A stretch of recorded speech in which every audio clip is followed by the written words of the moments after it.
Ali Khamenei, Iran के supreme leader, जिंदा हैं या हमले में मारे गए। पिछले एक हफ्ते से लगातार दुनिया के हर न्यूज़पेपर, हर सोशल मीडिया, हर आदमी की ज़बान पर एक ही चीज़ कि वो जिंदा है या नहीं।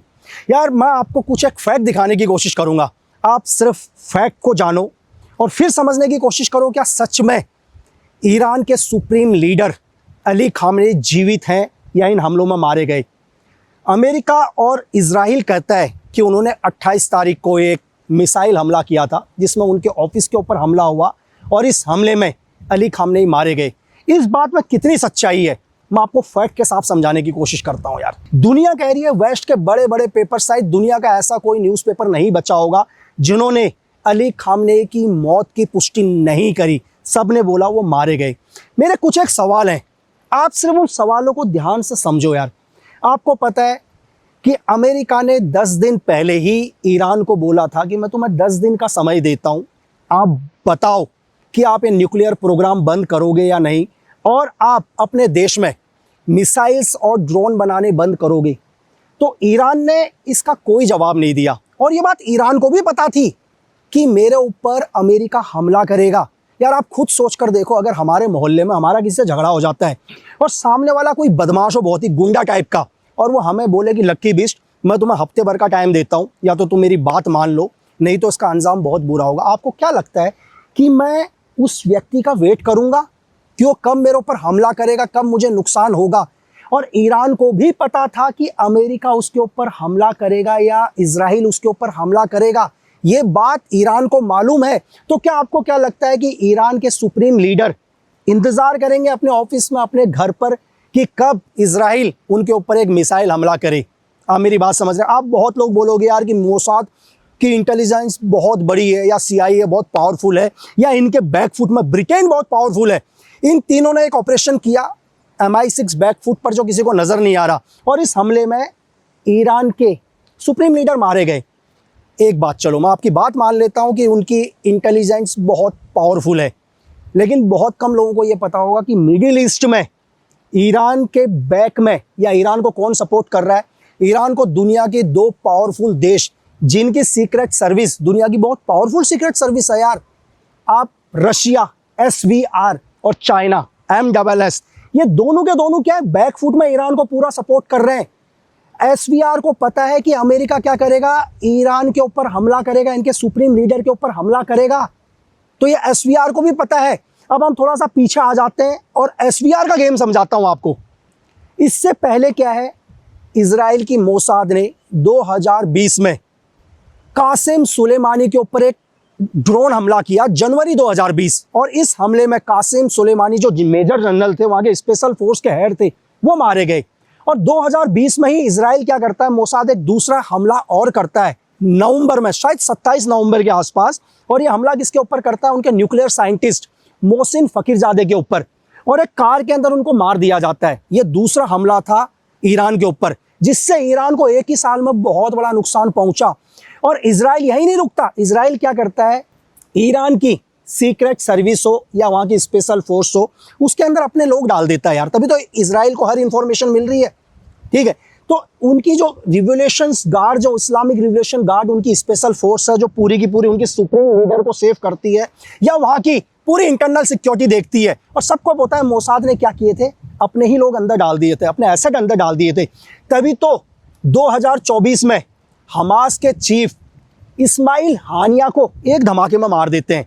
और ईरान को पता है कि महज 4 साल के अंदर उसके देश को बहुत बड़ा नुकसान पहुंचा है। मेरी बात समझ रहे हैं? ये बात ईरान के सुप्रीम लीडर को भी पता है कि अगला टारगेट मैं होऊंगा। अब आते हैं प्रेजेंट टाइम में। ये बात पता थी SVR को कि इजराइल का मोसाद क्या करेगा, हमला करेगा, क्योंकि ईरान के देश के अंदर ही बहुत सारे एसेट्स क्या है, मोसाद के साथ मिल चुके हैं। और मैं आपको बताऊं कि जो चीफ हैं, सुप्रीम लीडर हैं अली खामनेई, उनके जो ऑफिस है या उनके घर है, इनके घर और ऑफिस के नीचे बहुत टनल्स होते हैं यार, बंकर्स बने होते हैं जहां से सेफ निकाला जाता है किसी भी आदमी को। तो मोसाद को पता है कि उनके सुप्रीम लीडर ऑफिस जाते हैं, किस टाइम वो घर जाते हैं, क्योंकि क्या है, मोसाद के इंटेलिजेंस ईरान के अंदर घुस चुकी है। और ये बात SVR को भी पता है कि सुप्रीम लीडर की जान को खतरा है। और SVR क्या करता है, बिल्कुल जैसा मोसाद कह रहा है या जैसा CIA कह रहा है, उसी पैटर्न के हिसाब से ये लोग बिल्कुल रूटीन फॉलो करते हैं कि अली खामनेई क्या करते हैं, अपने ऑफिस आते हैं और ऑफिस आने के बाद ये इन्फॉर्मेशन किसको मिलती है, ये इन्फॉर्मेशन CIA को मिलती है और मोसाद को मिलती है। वो एक जॉइंट ऑपरेशन करते हैं और क्या करते हैं, उनके घर के ऊपर एक मिसाइल हमला करते हैं और ऑफिस के ऊपर भी। लेकिन ऐसा नहीं है कि घर के अंदर घुसते ही इजराइल ने उसी टाइम अटैक कर दिया। इसका कुछ टाइमिंग होता है, 1 घंटा 2 घंटा टारगेट को गिराने का। SVR को भी पता है कि किसी भी टाइम पर हमला हो सकता है। उन्होंने क्या किया, ये मेरी थ्योरी है, ये मैं आपको अपनी थ्योरी के हिसाब से बता रहा हूँ, या मेरे जितने भी सोर्सेज हैं जो हम लोग डिस्कस करते हैं ग्राउंड रिपोर्ट को लेके। यही क्या होता है, अली खामनेई को SVR क्या करती है, उनके ऑफिस या उनके हाउस से इंटरनल टनल्स के थ्रू क्या करती है, बाहर निकाल लेती है और सेम एक हमला करता है इजराइल उनके घर और ऑफिस के ऊपर, जिसमें कुछ लोग मारे जाते हैं। और यही क्या होता है, मोसाद के जो भी एसेट्स जो इस टाइम ईरान में मौजूद है, वो बोलते हैं कि हमले में कोई भी नहीं बचा। वाकई हमले में कोई नहीं बचा, क्योंकि उस घर में जो भी लोग थे वो मिसाइल से नहीं बचे। तो अमेरिका क्या करता है, ट्रम्प क्या करते हैं, जल्दबाजी में एक स्टेटमेंट देते हैं 1 तारीख को कि ईरान के सुप्रीम लीडर क्या है, मारे जा चुके हैं। और यह खबर पूरी दुनिया में भूचाल की तरह आती है और इसी खबर को दोहराते हैं इजराइल के नेतन्याहू कि इस हमले में ईरान के सुप्रीम लीडर मारे गए। SVR यहीं से क्या करती है, SVR भी बोलती है ईरान को कि आप एक काम करो, सेम आप भी बोलो कि हमारे लीडर मारे जा चुके हैं। सेम ईरान भी क्या करती है, अनाउंस कर देती है कि हमारे लीडर मारे जा चुके हैं, हम 40 दिन का राष्ट्रीय शोक कर लेते हैं। मेरी बात समझे। अब अमेरिका क्या करता है, अपनी पूरी ताकत झोंक देता है ये पता करने में कि एविडेंस चाहिए। भाई उस घर के अंदर लाश तो होगी, डेड बॉडी तो होगी, सबकी डेड बॉडी है, लेकिन सुप्रीम लीडर की डेड बॉडी नहीं है। यहीं पर CIA क्या बोलता है, दुनिया के अंदर एक रूमर फैलाता है कि हमारे पास फोटोज आई और हमने देखा। आप ये सोचो, ये वो अमेरिका है, जब इनके नील आर्मस्ट्रांग ने चंद्रमा पर कदम रखा तो इसने फोटोज पूरी दुनिया में दिखाई कि हम कितने पावरफुल हैं। ये वो अमेरिका है, जब सद्दाम हुसैन को मारता है तो पूरी दुनिया को लाइव दिखाता है। ये वो अमेरिका है जो मुसोलिनी को मारता है तो पूरी दुनिया को दिखाता है। ये वो अमेरिका है जो बिन लादेन को आफ्ताबाद में ऑपरेशन में गिराता है तो पूरी दुनिया को दिखाता है। लेकिन आज 5 तारीख हो गई, लगभग 6 दिन के अंदर इजराइल की मोसाद और अमेरिका ये एविडेंस नहीं दे पाए कि ईरान के सुप्रीम लीडर मारे जा चुके हैं। बात समझ में आई आपको? अभी तक उनके पास कोई भी एविडेंस नहीं है। अब पूरे गेम के अमेरिका ये वॉर क्यों कर रहा है, ये पूरा का पूरा मिडिल ईस्ट में ये वॉर क्यों चाह रहा है? क्या अमेरिका सच में इजराइल से बहुत प्यार करता है या इजराइल के सपोर्ट में? ऐसा कुछ भी नहीं है। सबसे पहली चीज क्या है कि अमेरिका दुनिया का वो देश है जो पूरे मिडिल ईस्ट को कंट्रोल करना चाहता है। और मिडिल ईस्ट में पावरफुल 4 देश हैं। आप इजराइल को ले सकते हैं, एक पावरफुल देश, आप ईरान को ले सकते हैं, आप सऊदी अरब को ले सकते हैं, आप दुबई को ले सकते हैं, आप टर्की को भी ले सकते हैं। ये पावरफुल देश हैं और अमेरिका कभी नहीं चाहता इन 5 या 4 पावरफुल देशों में से कोई एक देश बहुत ही पावरफुल बने। वो यहाँ तक कि इजराइल को भी नहीं चाहता कि इजराइल अकेला इतना पावरफुल बन जाए। मेरी बात समझ रहे हैं? जब 1979 में ईरान की सरकार का तख्ता पलट हुआ था, अली खामनेई के पिताजी जब पहली बार सरकार में आए थे तो 1980 में CIA ने इंटरनल हथियारों से मदद करी थी ईरान की। इस बात का कोई एविडेंस नहीं है दुनिया के पास, लेकिन फिर भी अमेरिका ने बैकफुट में मदद करी, ये जानते हुए भी कि ईरान पूरा का पूरा अगेंस्ट है अमेरिका के। 1979 के बाद, 1979 से पहले और 1953 के बाद ईरान के अंदर जो भी सरकार थी वो पपेट गवर्नमेंट थी अमेरिका की, वो अमेरिका के इशारे में चलती थी। और इस पूरी गवर्नमेंट को गिराने में बहुत अहम हाथ था उस टाइम की KGP का, USSR, यानी कि उस टाइम की KGP ने इस तख्ता पलट करने में बहुत मदद करी। अगर आप दुनिया की पॉलिटिक्स को समझोगे तो आपके सर में दर्द हो जाएगा यार। बात समझ रहे हैं? वहीं क्या करता है अमेरिका, इजराइल के सपोर्ट में आता है और ईरान को खत्म करने लगता है। वहीं ईरान को 1980 के अंदर हथियार भी देता है कि तू मजबूत हो, ताकि अमेरिका ये चाहता है कि मिडिल ईस्ट में क्या हो, पूरा संतुलन बना रहे, कोई भी देश ज्यादा पावरफुल ना हो। और जो अभी का जो ये वॉर है, जो आप ये वॉर देख रहे हैं आज ईरान और अमेरिका इजराइल का, तो अमेरिका प्रेशर में आया है किसके? इजराइल के। इजराइल ने बोला कि अगर आप हमला नहीं करोगे तो हम हमला कर देंगे, क्योंकि अमेरिका सिर्फ एक ही चीज चाहता है।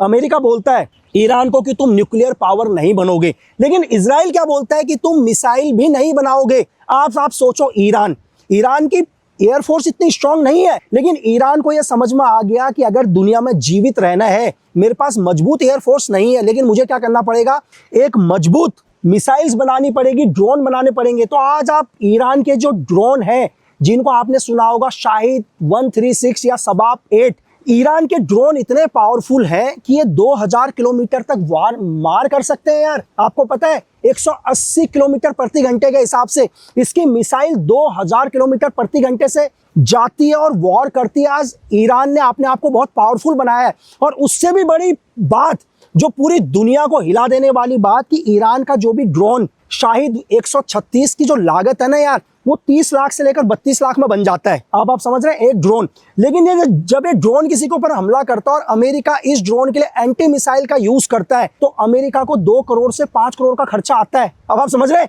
कि ईरान बोलता है कि मेरे 32 लाख रुपए बर्बाद होंगे, लेकिन मैं अमेरिका के क्या करूंगा, लगभग 5 करोड़ बर्बाद करूंगा। इसलिए इजराइल के महज 7 दिन के अंदर, अब आप समझ रहे हैं 2 बिलियन से या 3 बिलियन, मतलब 3.1 बिलियन से ज्यादा पैसा खर्च हो चुका है वॉर में। और हम आ रहे थे दोबारा किस पर, ईरान के सुप्रीम लीडर के ऊपर, कि वो जीवित है या नहीं है। ये बात अमेरिका को भी पता चल गया कि ईरान के सुप्रीम लीडर सेफ हैं, लेकिन अब अपनी बात को अमेरिका पलट नहीं सकता। बात समझ में आ रहा है। चाहे 2 दिन के बाद ईरान के अंदर क्या करेंगे, एक अंतिम यात्रा भी निकाल देंगे, लेकिन इस चीज का क्या एविडेंस है कि वो अंतिम यात्रा ईरान के सुप्रीम लीडर अली खामनेई की ही है। इससे पहले अगर आप चेक करो, आज ही 2000 से लेकर 2006 और आज तक अली खामनेई की मौत की 6 बारी खबर आ चुकी है। इन्हें 6 बारी पहले भी मरा हुआ घोषित कर चुके हैं, लेकिन 6 बारी जीवित निकल चुके हैं। अब आप मेरी बात समझ रहे हैं। अब आप ये कह रहे होंगे कि यार दुनिया की पावरफुल देश रशिया और चाइना यानी कि MSS क्यों मदद कर रहे हैं ईरान की। अब आप ध्यान से समझो, ईरान के ऊपर आज किसका कंट्रोल है, ईरान का खुद का कंट्रोल है। लेकिन ईरान की दोस्ती किसके साथ है, रशिया के साथ है। और दोस्ती किसके साथ है, चाइना के साथ है। 2 दोस्त हैं ईरान के सपोर्ट में इस वक्त। और ये दोनों के दोनों क्या चाहते हैं कि एशिया के अंदर या मिडिल ईस्ट में क्या हो, अमेरिका का कंट्रोल ना हो। अगर यहाँ अमेरिका का कंट्रोल हो जाता है तो पूरा का पूरा मिडिल ईस्ट डिस्टर्ब हो जाएगा। अमेरिका पूरी दुनिया में अपनी दादागिरी कर रहा है, अगर ईरान उसके कंट्रोल में आ गया तो फिर रशिया और चाइना से तो क्या हो जाएगा, ईरान की दूरियां हो जाएंगी। तो ईरान के अंदर अली खामनेई का जीवित रहना बहुत जरूरी है। ये रशिया की SVR जानती है, पुतिन जानते हैं और चाइना के प्रेसिडेंट भी जानते हैं कि खामनेई का जीवित रहना बहुत जरूरी है। अगर खामनेई जीवित रहेंगे तो पूरा कंट्रोल ईरान में किसका रहेगा, खामनेई का रहेगा। और खामनेई किसके मित्र हैं, रशिया के मित्र हैं और चाइना के मित्र हैं। चाइना ने तो पिछले 25 साल तक तेल की डील कर रखी है ईरान के साथ। चाइना क्या करता है, सस्ते में ईरान से तेल खरीदता है और दुनिया में बहुत बड़ा निर्यात करता है। और चाइना की धीरे धीरे इकोनॉमी स्ट्रांग हो रही है और ये अमेरिका ये चीज नहीं देख सकता। अमेरिका चाहता है कि किसी भी कीमत पर ईरान पर उसका कंट्रोल हो, ताकि चाइना की इकोनॉमी को डाउन कर सके। बात समझ में आ रही है आपको। और रशिया से दूरियां बना सके। तो रशिया के लिए या चाइना के लिए, मैं आपसे दोबारा कह रहा हूं, अली खामनेई का जीवित रहना बहुत ज़रूरी है। और चाइना और SVR की सीक्रेट सर्विस बहुत पावरफुल है। उन्हें भी पता है कि अमेरिका और इजराइल ईरान पर हमला करेगा, कैसे उनके लीडर को सेव करना है। चलो अब अमेरिका मान ले कि मर गया लीडर, फिर भी तो वॉर चल रहा है ना यार। कहीं ना कहीं कोई तो है पीछे से जो लगातार डिसीजन दे रहा है ईरान को। आज ईरान ने पूरी दुनिया हिला दी। अब आप बहुत सारे लोग क्वेश्चन करेंगे कि यार ईरान क्यों दुबई के ऊपर हमला कर रहा है, क्यों कुवैत के ऊपर हमला कर रहा है, क्यों लेबनान के ऊपर हमला कर रहा है, क्यों सऊदी के ऊपर हमला कर रहा है। क्योंकि ईरान ने एक चीज बोला, ये ईरान ने नहीं बोला, ये पूरा का पूरा दिमाग किसका है, ये पूरा का पूरा दिमाग है रशिया का। ईरान ने बोला कि अगर अमेरिका को कोई भी अपनी जगह देगा हमारे खिलाफ, मैं उसको धुआं धुआं कर दूंगा। चाहे दुबई ने जगह दी, सऊदी अरब ने जगह दी, कुवैत ने जगह दी, तो ईरान ने क्या किया, ईरान ने सबसे पहले इनको नुकसान पहुंचाया कि अगर तुमने अमेरिका को अपने स्पेस दिया तो मैं तुम्हें बर्बाद कर दूंगा। इनको ये लग गया कि यार अगर सारा अमेरिका और किसका वॉर है, ईरान का वॉर है, इजराइल और ईरान का वॉर है, हम लोग क्यों कूदे, हमारी तो इकोनॉमी खत्म हो जाएगी। तो SVR का ये सबसे पावरफुल दिमाग था कि पहले उनको डिस्टर्ब कर दो जो अमेरिका को क्या कर रहे हैं, अपनी स्पेस दे रहे हैं। अब आप समझ में आए। और यही वो ट्रम्प थे, जब इन्होंने इलेक्शन लड़ा तो दुनिया को क्या बोला पता है, दुनिया को नहीं अमेरिका को बोला कि मैं जब भी पावर में आऊंगा मैं सबसे पहले क्या करूंगा, जहां भी अमेरिका सेना है या जहां भी अमेरिका के ट्रूप्स ऑपरेशंस कर रहे हैं उन सबको दोबारा विड्रॉल करूंगा। ये ट्रम्प ने अमेरिका के लोगों को बोला कि हमारा क्या काम दूसरे देश की वॉर से। तो पूरे अमेरिकन को लगा कि यार डोनाल्ड ट्रम्प जैसा आदमी तो हो ही नहीं सकता, क्योंकि ये पहली बार सही कह रहे हैं कि दुनिया में मिडिल ईस्ट हो, सीरिया हो, हमारा इस वॉर से क्या मतलब, तो इनको जिताओ ताकि अमेरिका क्या हो, वॉर से बाहर आए। आज ये वो अमेरिका है जिस ट्रम्प ने अपने कार्यकाल में, आपको पता है आज 5 तारीख है, 5 मार्च, अभी तक 680 बॉम्ब ये पूरी दुनिया में गिरा चुके हैं यार अपने कार्यकाल में। ये अमेरिका बोलते हैं ईरान को कि तुम न्यूक्लियर मत बनाओ। मैं इस अमेरिका से कहता हूं कि आपके अंदर इतनी हिम्मत है कि आप रशिया को बोल दो कि तुम न्यूक्लियर ना बनाओ। क्या आपके अंदर इतनी ताकत है कि आप चाइना को रोक दो न्यूक्लियर बनाने से? क्यों? क्योंकि आप में इतनी ताकत ही नहीं है कि इन पावरफुल देशों को आप मना कर सको। आप क्या करते हो, जितने भी छोटे देश हैं उनको डिस्टर्ब करते हो, क्योंकि डायरेक्ट हिम्मत नहीं है आपकी रशिया के खिलाफ लड़ने की। आप क्या करते हो, आप यूक्रेन को मोहरा बनाते हो और पूरे यूक्रेन को खत्म करवा देते हो रशिया से लड़ने के लिए। लेकिन रशिया के साथ आप डायरेक्ट क्या करते हो, फ्रंट वॉर पर नहीं आते। आप ही हो जिसने अफगानिस्तान और पाकिस्तान का वॉर करा दिया, क्योंकि आपको पता था कि मैं ईरान के ऊपर हमला करूंगा। अगर मैं ईरान के ऊपर हमला करूंगा तो कहीं ना कहीं आईएसआई क्या करेगी, पैसों के लालच में चाइना से पैसा लेगी और ये क्या करेगी, ईरान के सपोर्ट में आ जाएगी। तो आपने अफगानिस्तान और पाकिस्तान का भी वॉर करा दिया। आप दुनिया के अंदर वो दिमाग रखते हो कि आज आपने पूरे मिडिल ईस्ट को डिस्टर्ब कर दिया। आज अमेरिका अपने हिसाब से पूरी दुनिया को कंट्रोल करना चाहता है। लेकिन मैं आपको ये बोलूं कि ये तीसरा विश्व युद्ध नहीं होगा। अभी भी लोग क्या कह रहे हैं कि क्या तीसरा विश्व युद्ध होगा, तीसरा विश्व युद्ध। जब तक दुनिया के अंदर आपके पास कोई भी न्यूज आए, आप यकीन मत करना, अगर इस वॉर के अंदर अमेरिका के साथ ब्रिटेन और जर्मनी आ जाते हैं तो तीसरे विश्व युद्ध को कोई नहीं रोक सकता। अगर आपको ये पता चलता है कि आज अमेरिका के सपोर्ट में ब्रिटेन डायरेक्ट वॉर में आ गया या जर्मनी डायरेक्ट वॉर में आ गया तो ये विश्व युद्ध शुरुआत हो जाएगी, फिर ये विश्व युद्ध में बदल जाएगा। तब तक अमेरिका को भी पता है कि कितना वॉर करना है, कितना डराना है। अगर आप डोनाल्ड ट्रंप का एक स्टेटमेंट सुनो तो मैं उस स्टेटमेंट पर सोच विचार कर रहा हूं, आप भी सोचो।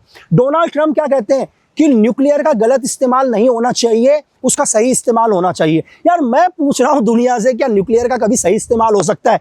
आप ही बताओ, क्या दुनिया के अंदर जब भी न्यूक्लियर का इस्तेमाल होगा भाइयों तो दुनिया के अंदर तबाही आएगी? तो डोनाल्ड ट्रंप ये बताए कि न्यूक्लियर का सही इस्तेमाल कैसे होगा। जब सेकेंड वर्ल्ड वॉर खत्म हो गया था, सबको पता है कि जापान ने भी क्या कर दिया था, वॉर रोक दिया था। तब भी यही अमेरिका था जिसने हिरोशिमा और नागासाकी में न्यूक्लियर गिराया, सिर्फ किस लिए, टेस्ट करने के लिए, अपने आप को सुपर पावर दिखाने के लिए। ये वो अमेरिका है जो दुनिया के अंदर हर जगह पर आतंक फैलाता है, आतंकवाद पैदा करता है। ये कभी नहीं चाहता कि दुनिया में आतंकवाद खत्म हो। अगर आतंकवाद ही खत्म हो जाएगा तो अमेरिका के हथियार कैसे बिकेंगे? आज अमेरिका पूरी दुनिया में वेपन्स में सबसे बड़ी डील करता है दुनिया के अंदर, और अमेरिका नहीं चाहता दुनिया के अंदर कि ये डिस्टर्बेंस बंद हो। सिर्फ अमेरिका कहता जरूर है कि मैं शांति करना चाहता हूं, मैं शांति करना चाहता हूं, लेकिन अमेरिका कभी शांति चाहता ही नहीं है। ईरान को पता है कि कभी भी मैं डायरेक्ट अमेरिका से नहीं जीत पाऊंगा, लेकिन एक चीज है, ईरान अमेरिका को हिला देगा। ईरान का काम करने का तरीका क्या है? ईरान के पास अपने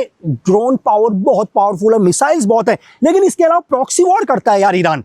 जैसे हमास हो गया या हिजबुल्ला हो गया या इराक के अंदर आप PMF देख लो, ये किसके, ये सब के सब क्या है, ईरान के प्रॉक्सी हैं। ईरान इनके थ्रू भी वॉर करता है। इसी चीज से इजराइल बहुत हिला हुआ है, क्योंकि इजराइल कई टाइम से डिस्टर्ब है। इजराइल बोलता है कि ईरान हमास को सपोर्ट करता है, इजराइल क्या करता है, हिजबुल्ला को सपोर्ट करता है, इजराइल कहता है। लेकिन वही इजराइल, आज आप इजराइल से ये पूछो कि उसने यार एक मिसाइल गिरा के 65 बच्चों की हत्या कर दी, 65 मासूम बच्चे मारे गए, क्या ये वॉर है? आज आप कहते हो कि लोग क्यों नफरत करेंगे आने वाले टाइम में अमेरिका से या इजराइल से। मैं उन 65 परिवारों के बारे में सोचो जिनके 65 बच्चे आज जमीन में दफन हो गए यार, वो स्कूल पढ़ रहे थे। क्या उनका आने वाला परिवार या उनके आने वाले जो जनरेशन है वो कभी इस अमेरिका से प्यार करेंगे? ये बात अमेरिका को भी पता है, ये बात CIA को भी पता है, ये बात MI6 को भी पता है कि इनकी आने वाली जनरेशन हमेशा के लिए अमेरिका से नफरत करेगी। ये वेपन उठाएंगे और अमेरिका चाहता है ये वेपन उठाए। अगर ये वेपन उठाएंगे तभी तो मैं क्या करूंगा, अपनी फोर्स भेजूंगा, तभी मैं क्या करूंगा, इस आतंकवाद को रोकूंगा। पैदा करने वाला भी यही अमेरिका, मारने वाला भी यही अमेरिका। एक सर्कल चल रहा है यार, ये चलता रहेगा, ये आराम से चल रहा है और ये अनंत काल तक चलेगा। आप देखो कि आज ही इसने, कल की न्यूज है, कल इसने क्या किया, कल इसने ईरान के एक युद्ध पोत को श्रीलंका के पास गिरा दिया यार, अपने पनडुब्बी से गिरा दिया। लगभग 80 से लेकर 100 सोल्जरों की उसमें मौत हो गई। पूरी दुनिया के अंदर अमेरिका की दादागिरी देख रहे हैं आप, लेकिन अमेरिका के खिलाफ डायरेक्ट कोई भी नहीं आ रहा। अब आप समझ रहे हैं वॉर करने का तरीका। इस टाइम पूरे मिडिल ईस्ट के अंदर वॉर चल रहा है और इस वॉर से पहले इन्होंने क्या कर दिया, एप्स्टीन फाइल को रिलीज कर दिया भाई। 2019 में भी एप्स्टीन फाइल को रिलीज कर सकती थी यही अमेरिका, यही डोनाल्ड ट्रंप। इन्होंने क्या किया, एप्स्टीन फाइल को अभी रिलीज किया ताकि पूरी दुनिया के बड़े बड़े पावरफुल लोगों को ब्लैकमेल किया जा सके और अपना कंटिन्यू वॉर कर रहे हैं। देख रहे हो आप, कोई भी पावरफुल देश डायरेक्ट बोल ही नहीं रहा है। तो सिर्फ मैं आपसे यही कह रहा हूं कि आप भ्रम में मत आओ, आप हर न्यूज को सुनो, पूरे वॉर को एनालाइज करो, लेकिन हमेशा खुद का विवेक यूज करो यार। आप सोचो कि क्या सही है या क्या गलत है। लेकिन एक बार आखिरी और चीज, हम दोबारा जो हमने शुरुआत करी थी, क्या ईरान के सुप्रीम लीडर अली खामनेई जीवित हैं? हो सकता है आपको एक महीने के बाद, 6 महीने के बाद आपको ये पता चले कि वो जीवित है। ये मैंने अपना पैटर्न बताया। अगर आपको लगता है, कई लोग मुझसे क्वेश्चन पूछेंगे कि लक्की बिश जी आप हमें एविडेंस दो कि ईरान के सुप्रीम लीडर जीवित हैं। मैं कहता हूं आप अमेरिका से एविडेंस मांगो, आप इजराइल से एविडेंस मांगो यार, आप MI6 से एविडेंस मांगो, आप बैकफुट पर बैठे फ्रांस की DGSE से एविडेंस मांगो कि आप एविडेंस दो ना हमें कि उनके सुप्रीम लीडर मारे गए हैं। मैं आपसे ये कह रहा हूं कि दुनिया जैसी है वैसी नहीं है। जो हमें दिखाई देता है वही सत्य नहीं है। हर देश अपना प्रोपेगेंडा कर रहा है। इजराइल बोल रहा है कि मैंने इतना नुकसान कर दिया, अमेरिका बोलता है मैंने इतना नुकसान कर दिया, ईरान बोलता है मैंने अपना इतना नुकसान कर दिया। तो भाई नुकसान किसका हुआ? सब तो कह रहे हैं हमारा कोई नुकसान नहीं हुआ। या पाकिस्तान कह रहा है कि मैंने पूरा अफगानिस्तान को खत्म कर दिया, अफगानिस्तान बोलता मैंने पाकिस्तान को खत्म कर दिया। मतलब हर देश अपने आप को सुपर दिखा रहा है। तो नुकसान किसका हुआ है? आप मेरी बात समझ रहे हैं? ये होता है वॉर इंफॉर्मेशन। कैसे आपको गलत इंफॉर्मेशन दी जाए, समझ में आ रहा है। लेकिन मैं आपसे इतना ही कहूंगा कि ईरान ने इस युद्ध में, चाहे अभी प्रेजेंट टाइम में वो अकेला दिख रहा है या उसके पीछे रशिया की SVR है या चाइना की MSS या दुनिया के और भी देश उसको सपोर्ट कर रहे हैं, क्योंकि हर चीज़ मैं खुल के नहीं बताऊंगा, क्योंकि हर देश का क्या होता है यार, हर देश का अपना एक नेशनल सिक्योरिटी होती है।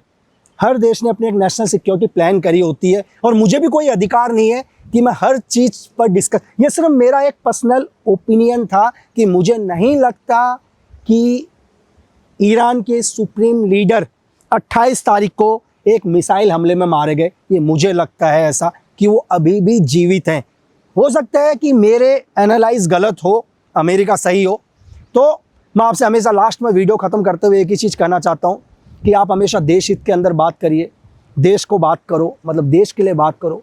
क्योंकि अगर आप देश के साथ हो तो देश सबसे पावरफुल है, इस देश को कोई नहीं हरा सकता।